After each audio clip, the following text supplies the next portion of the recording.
Perfect. Yeah, we'll get the Coke for Bobby. There we go. Yeah, little guy. Oh, man. Didn't have any of the stuff they wanted, so kind of just going to wing it here. Illinois, land of Lincoln, 3 stars of it. You're like the old guy now. I mean, goodness, you were at their age at one point, right? Yeah, that's true. I was just thinking my birthday's coming up here in about 24 days, so. You're going to turn 35? I wish. Oh. Are you hitting the 50 mark yet? No, I'm going to be 49. Ooh. So that's getting close. I mean, he's a pretty decent legend around our parts, right? You watched him for a long time. For sure, I watched him for a long time. Him and my dad started about the same time, right? Yeah. About the same time. Same exact year, really? I think. Yeah. So, spent a lot of nights at Macon, for sure. And then, obviously, with your dad going to the races, you remember him, like, were you like a hero? Like, was he your hero, or was your hero growing up? Yeah. Because your dad was kind of out of it. I think back to it, Jeep Van Wormer, Steve Casebolt, I don't know what, those were some idols I looked up to at the time when I was really little. At least when I had the little diecast racing around. I know Babb probably won a few races of the diecast nationals that I had in the dirt back then. But I'm sure my dad probably thought of Babb, man, here's this punk kid coming in sticking up the show. Just like, now he's sticking that on YouTube. Yeah. Me and his dad talk about this all the time because I'm like, I started whenever Bob was racing. I was, like he just said, I was young and I was racing against him, and he's like, damn kids, So now it's kind of turned tables on me. It's this Bobby in here beating me every now. I'm thinking, damn kids. So you were the hot shoe. You see these two up and coming. Like, what was just your initial thoughts of like them beginning racing? He started at 15 on the Summer Nationals, and you started at 13, 12, 13? 13 on a Well, you're like, okay, now I got some competition, because it took them pretty quick to get going fast. Oh, I tell you what, it was pretty cool because you could just stand back and see what was happening. I mean, it was a no-brainer that they were both naturals right off the bat, and with with them growing up at the racetrack, it was just like me. I watched so much of it when I was little. You knew what to do when you got on the track. Yeah. You're almost better just standing back and watching for a while. So when these guys started, hell, they knew what they needed to do. It was just let me out there. So it was cool. Well, with you two, though, different demeanors going to the racetrack. I think you were, more serious than maybe Brandon was when he was like 15 or 16. Because I remember one time at Fairbury after Summer Nationals, you were having a good time, and I'm like, wait, is he 15 or 16? I mean, way to control you, way to settle you down a little bit. I don't remember that. I know you probably don't then. I have some thoughts of myself, but I keep them to myself about that one. I remember when I was that age, kind of looking up to Brandon and some of them guys by then, they were having some fun. Him and Fager and Shirley, at that time, y'all were in our cars, in Pierce cars, way back when. And then before you made we had a lot switch. of fun, for sure. Yeah, it was like all three of you guys are just Pierce Nation. I mean, how was that? You guys how was the relationship? You guys have one?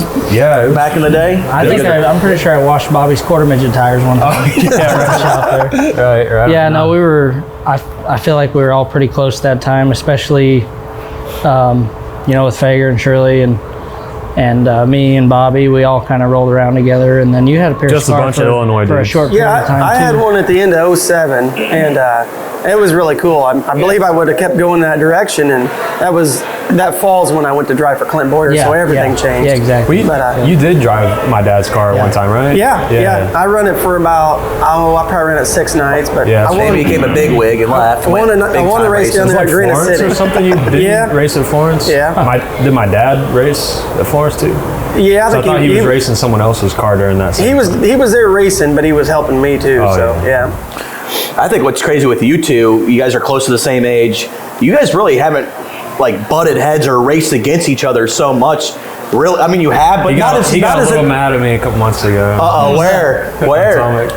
Atomic? Did you get mad at him? Well, I mean. Oh, we got to talk about that. It was a racing deal at the end of the day. At the end of the day, it was a racing deal. It was, but we were both going for the win. It was kind of a tough And looking back now, I'm like, man, I don't even know why I was mad, because after Fairbury, he should have been mad at me, but he wasn't. So, no, everyone loves to talk about that. No, to this day, that was a perfectly good slide job, and that's another topic. I had lots of issues going on with the race car, that whole night. So, but just like me and Shane were talking before, how often you race against Moyer all the time, and you guys do sometimes around home, but he was on the national series, and you guys are both, like, I would say at your peak of racing, but not competing against each other like every single night. Do you ever really think about that, Bobby? Yeah, for sure. In this sport, it's hard. You kind of got to just think ahead and what's coming next. We're so busy anymore, but I just, like, right now my mindset's this weekend, and then next we Vado, and you kind of just always look ahead. But it is nice. You got to take the moments to look back and recollect and see what you did throughout the whole year. But when you race 90-some events, I think Brandon's up to over 100 now. I don't even know, don't even know what day of the week it is. Sometimes you're just going so hard. For but sure. Like, do you two scoreboard watch and you see 32 behind you, you're just like, oh boy, we got to get ready for something. Well, let's just say if you see that behind you, you know where to be at. You know what I mean? Most of the time. Yeah. But it can work in my favor, though. Oh, I yeah, be on for the sure. bottom, For sure. not being expecting it. So. Well, yeah, I remember when you used to be like a nice smooth operator, always on the bottom, digging. Now everybody just says you can only run the top. Well, most of the races I won this year were on the top, but I also live in Illinois, and as we know, that place is just top dominant most of the time. Yeah. I mean, do you all three love running the cushion more than the bottom? Even though I think you're starting to settle into the bottom more, Shannon. Want to talk about that? There are 3 cushion riders at this table right now. Yeah. Not gonna lie I about don't know. You start. I'll just tell you a little bit. I think it has a lot to do with the horse that you're riding, and because I did have one that was top dominant. I had one that was dead in the bottom, and I've drove a car here recently that likes both. So I'll just it's happy wherever you go. So I kind of like that car. What sells the t-shirts, Babb? Running the cushion. I like to go. I like to watch the guy that's making the moves. Oh, yeah, for sure. So all former Summer National champion, 1 time, 4 time, 5 time. We'll go around just and for your career, putting you on the map. What does just having a Summer Nationals title mean to you? I'll start with Brandon. You can go first, and then we'll go around the table. It definitely means the world to me, like it does these guys, I'm sure. But for me, it was the experience. It's unlike anything that we do. If you want to, put yourself to the grind and see what you got, go run Summer Nationals. Especially back in the day when we, maybe had 2 days off during the whole deal. So, obviously we had some rainouts usually if we were lucky. But for me, it was the experience and just being able to get those laps that I needed. And, I got with Riggs now, Riggs Motorsports, we teamed up, and Jack Riggs is running around with me, and he's ran like 45 times in the past 3 years or something. I think he told me that. You do that in a month. The other day, yeah. And I'm like, man, I've been racing like 60 to 100 nights a year since I was 14. So, that's if you want to get to the level, you got to put your time in, Yeah. I can remember a lot of years getting my ass beat running up and down the road going to races that I thought I needed to be at. But looking back now, it's like probably a good thing I did go Your there. dad wasn't hard on you or anything, I'm sure. Yeah. How many times did you guys yell at each other throughout the Summer never yelled at Nationals? him. Actually, I did yell at him one time at Macon. Did he almost ground you? No, he actually grabbed me by the throat and threw me up on the roof of my car. We don't condone child violence here. But no, it's they just wanted me to be the best that I could be, and like Bobby said earlier, I was probably horsing around a little too much back in the day. So. All right, Shannon, you won it. I think you would probably call it the golden era. I think we could all agree about that with the Summer Nationals and winning those titles, and you'd have just the who's who coming in all the time. Just what that mean for you? Because I feel like that made your career so much bigger than it was because Scott Bloomquist and Billy Moyer had eyes on you during that time. Yeah, it definitely was tough. For me, it was, sink or swim. I was really young and jumped out there on the limb and started racing full time, just, like in the middle of July one time in '98, I just quit my job and went racing. So my parents were like, did he just do that? And so I'm like, I got What a terrible decision. What a bad decision. Gosh, unreal. But anyhow, it was once I got with Billy and he started giving me the equipment to race with. It took a lot of weight off my shoulders trying to figure out how I was going to get the stuff, and really all I had to do is take it and go race it, generate enough money to keep it going, and now I can focus on doing better and winning races. And the Summer Nationals meant a lot to me, just because that's what was in our area. That's what we had to do, and it was always the highlight of the season for us. So it's a grind, but sometimes like guys like us just like to see how hard we can push ourselves. Like I guarantee there's all of us have worked all night, never slept, and worked on the stuff and kept going. Sure. And probably won the next night. It's and then you're looking back at the end of it. It's like, why in the hell did we do that? You know what I mean? But it's I guess it's just something that race car drivers do. It's just it's a challenge. It's like a drug. Yeah. And I'll just ask you really quick off of that. Do you like racing back-to-back days like that, or do you rather? I mean, maybe when you're younger, or I feel like you can maybe get in that momentum and just kind of get in a hot streak, or you like going 2 or 3 weeks and then race. For me, it's easier. Like as long as I'm out on the road racing, it's easier just to keep going racing. Unless you go back home, you're like, I get to see my girls. Once I pull the truck in there and shut the door, it's like really hard to get that thing going again. I mean, it's like the Titanic. I tell Jay, I'm like, man, I can't get this thing up and moving to get here today. So it's tough to keep rolling. And as long as you're out there on the road, it's like the Summer National deal. It's a grind, but it does go by just because everybody's there and they're working on it, or it's moving forward. And then you've won 5, but they're all cherry picking ones. If you ask the internet, I don't believe that, because I was at majority of them watching you racing. But that's what the people say. And also, you're racing like the 8-week-long Summer National, so it's a little bit different dynamic than when he was doing it. Still both tough, but yours is like over a 2-month thing instead of just like that 25 compacted days. Yeah, I've been kind of in the mixture of all of it. Like the very first time I did the whole Summer Nationals was, I think Brandon won in 13, yeah, 14 or something, 13. And but man, it goes way back when I would watch Jason Fager had these race videos. I don't know, someone make for him or something, and as a kid, like that hyped me up so much. And the ages we are now and how long all of us have been racing, like, it's cool to get like hype and, there's a lot of hype for this event here or whatever it may be, but we don't obviously, I think, appreciate it as much as we did before we, back when we were just more so fans. We appreciated the hype more, because you got to have that, to get people interested in the sport. And for sure it did me. Like the Summer Nationals were, it was something that was so just different and unique. Like, I idolized people that did it, whether it was Fager, Dennis Herb, and Sheppard, Babb, just yada yada, everybody, those were like gladiators that did that stuff. So to be able gladiator. Yeah, that's right. For real, And because as a little kid even, and just being a fan of it, you don't know everything that goes into it. And but it's something that it catches your eye and you're like, man, like I want to do that and become a champion of it. So all right, so this is between you two right here. 2014, I think, Summer Nationals. Macon. Belclair, though, first. He throws a slider on you. You had nice little words afterwards where you're like, hey, he gave me one there, but he'll have one coming. Well, fast forward a few weeks later, Macon, maybe get into a little bit. But the funny thing is, what are you thinking when this teenage boy is going like this? When you're driving by, what's your first thought? No, that was a sign that said, get to the rear. Get to the rear. Get to the rear with me, or whatever. Yeah, with me, because I was off the track. I was on the record. Yeah. But I'm saying, though, you were on turns 3 and 4 and you were doing that to him. So, like, what are you thinking when you see that in your eyes? You're probably chuckling, laughing. I hate to say, I did kind of chuckle and laugh, and I thought, well, I mean, anybody ought to know better.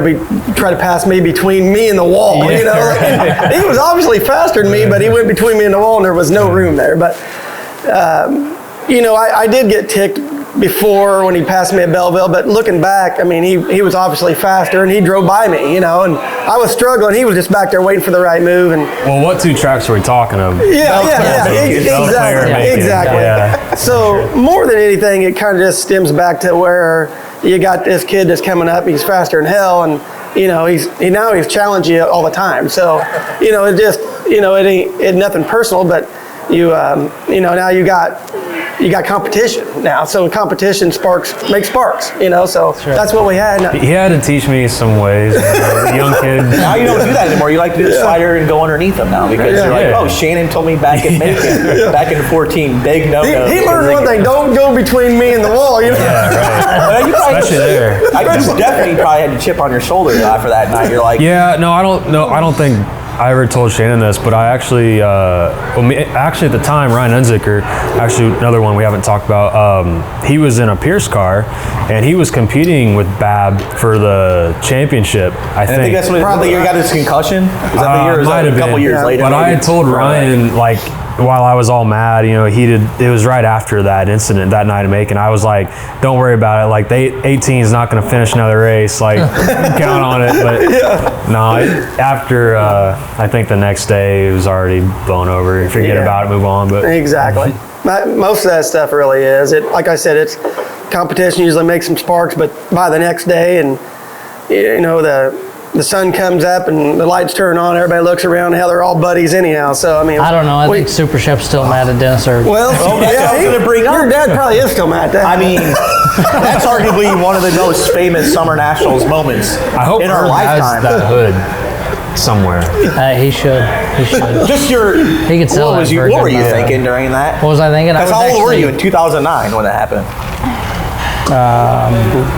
16. 16. So you're just like, what the I was on top of Jeep Van Warmer's trailer. Me and Jeep were standing there, and I was like, this ain't gonna be good. This ain't gonna be good. And I got down and I ran down there. About the time I got to the entrance of the track, here he came. And then everybody jumped in to fix the rear end in the car, and then Sam Driggers came over and said, Stevie, you're not going back out on that track or else I'm taking all your points away. Because he told everybody in the pits he was junking them. He's going to wait for him to come around and junk them. It's smoothed over a lot since then, though. I think they actually, when they first came out with the Super Shep shirt, like, Dennis was having to sign a bunch of them. Oh, sure. I mean, it's part of history there. Yeah, exactly. Were you ever expected your dad to get up that high vertically at that time? Actually, old boy's got some speed, I can't lie. I was telling you, he kind of looked like He's- DK Donkey Kong there, like the speed burst. He was like his DK 10-yard Metcalf. dash is quick, That I'm too. telling you. Especially back then. Shannon, do you remember that night? I at do. Highland? It's just that was like I was in the stands just watching as a fan. I'm like, that is probably one of the craziest things I've ever seen. Yeah, I was working on my car, but I can still remember Petrov come flying back here. It's like, you're never going to believe this. You know, that still sticks in my mind. But I seen the video the next day. Everybody was showing me, but it goes back to what Bobby just said. You're at Highland, you know, and we're all racing against each other. We're all wore out, and we have no patience. Yeah. And then you bang wheels, and That is true. You know, it is a summertime heat. yeah, you're drained. Yeah. You know. For sure. Be honest, we have the best tracks, right? Oh, 100%. Definitely. Not a question. It is just comical when we go to like the southeast. I'm not going to name any tracks on there, but when you go down there, you're just like, oh man. When you go in Illinois, I know I'm a homer. We're all homers. You could see a damn good instant classic. There's no doubt about that. But let me just say, there's $100,000 to win race that wouldn't have caught my eye if it wasn't $100,000 to win coming up sometime because of the location. So yeah. If it was any less than $100,000, it might not have caught my eye. I get what you're saying there, but why is it that they're just so good, Sheppy? Like, I mean, compared to other tracks, you've been at them all. You probably traveled the most recently out of anybody. I mean, I think I can speak for all of us when I say that really when you look at the gist of it all, it's not just Illinois. I mean, Iowa, Indiana a little bit. Yeah. Indiana a little bit. I don't know. The My time opinion, zone, time zone gets them guys really Yeah. bad. Still daylight at 10 I feel like when Yeah. we say Illinois, we are kind of talking Yeah. more so like Yeah, around. Midwest. So I Yeah. think, I think the upper northwest of the Midwest is like good racing. The Dakotas, yeah, they have good ones. Deer Creek's good, Minnesota. Yeah, Knoxville, Deer Creek. I mean, all them places. I'd race there year round. And Illinois, Northwest. I'd be good with that. But you know, the Tennessee boys and all them, they say the same thing about Illinois. They say Tennessee and Georgia have the best racetracks. Well, Yeah. some don't. I will say they might have the best drivers in Georgia and Tennessee, like overall, like 1 through 20. But their tracks stink. I'm telling you, I am not a fan of their tracks. They're not that great. That's why Shannon just stays around where he wants to go. If we could live in Georgia or Florida and work on our stuff, like they're probably got the doors open today in their shops, polishing on their trucks. Yeah, they say we're just jealous because we have to deal with this freezing weather. We probably get a lot more work done for sure. All right, history of the Summer Nationals. I've talked to Billy Moyer and I've talked to Todd Turner here in the last couple of months. Is it true, and were you the one of the guys that knew this, that Bob Memmer had an ace or like a starting spot card for the pole position? There was like a mark on it, and everybody knew, so they would all like run to make sure they could get that card first. Yeah, I mean, that's true for 100%. But I don't think Bob knew. He just knew it was just like this little scuff. This that deck of cards was so wore out. It was as old as Bob was, and I forget who got the first choice to pick. Really, I can't remember how they did that. Maybe by time trials or something. But Moyer ended up on the pole of the dash an awful lot, because they was always the first ones to pick, and they'd pick the bent cornered ace every time. Dave Hall, let's ask him sometime. He was good at that. Yeah, we don't get those like unsolved mysteries as much now. No. Sam's got it more tight knit. Yeah.